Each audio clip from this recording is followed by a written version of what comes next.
हाय बच्चों, मैं डॉक्टर मुक्तेश्वर तुम लोग के सामने कल से आगे वाला वीडियो लेके आया हूँ। और अनुवाद में जहाँ पर हम लोग कल थे उसे आगे देखेंगे। कल हम लोग पढ़ लिए थे कर्ता और क्रिया।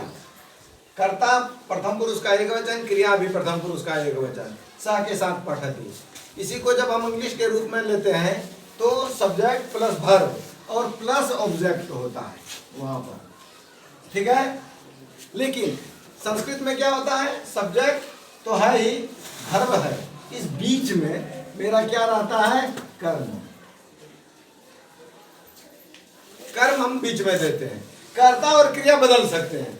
इसके बदले में हम क्रिया को यहां भी लिख सकते हैं, पठती सा, बदल सकते हैं। लेकिन इंग्लिश में बदलोगे तो गड़बड़, दोनों में यही अंतर है, ध्यान रखना। कर्म यहां देना, लेकिन इसमें कर्म में हम लोग क्या करते हैं, बीच में डालते हैं। चलो अब हम लोग अपने जगह पर आगे से चलते हैं, क्या होगा। तो आज हम लोग चलेंगे कर्ता कर्म। आज हम लोग कर्म पर में ध्यान देंगे। तो सह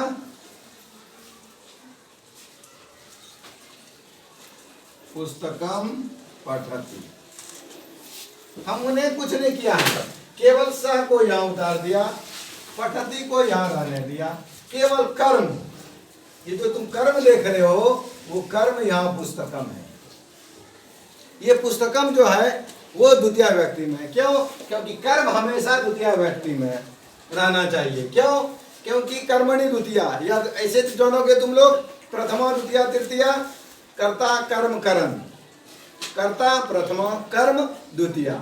इसलिए इस दोनों को हम लोगों को हमेशा द्वितीय में रखना है। इसको रखते हैं एक एक, ये भी एक एक, और ये दो एक। एक दूसरा उदाहरण ले लो,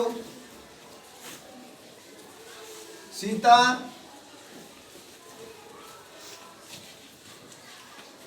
विद्यालयम गच्छति।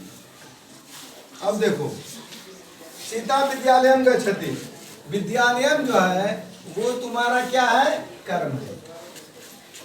क्योंकि ये भी द्वितीय का एक वचन है। कर्ता यहाँ भी प्रथमा है, चूंकि स्त्रीलिंग है इसलिए विसर्ग नहीं। हमेशा समझ रहे हो, हमेशा याद रखो, कर्ता में विसर्ग होता है, तो इसमें पुल्लिंग, कर्ता में विसर्ग होता है पुल्लिंग में, लेकिन स्त्रीलिंग में विसर्ग नहीं होता। विसर्ग दोगे तो गलत हो जाएगा, ठीक है। यहाँ भी सेम है, एक का एक है, यहाँ भी दो का एक, यहाँ भी एक का एक, ठीक है।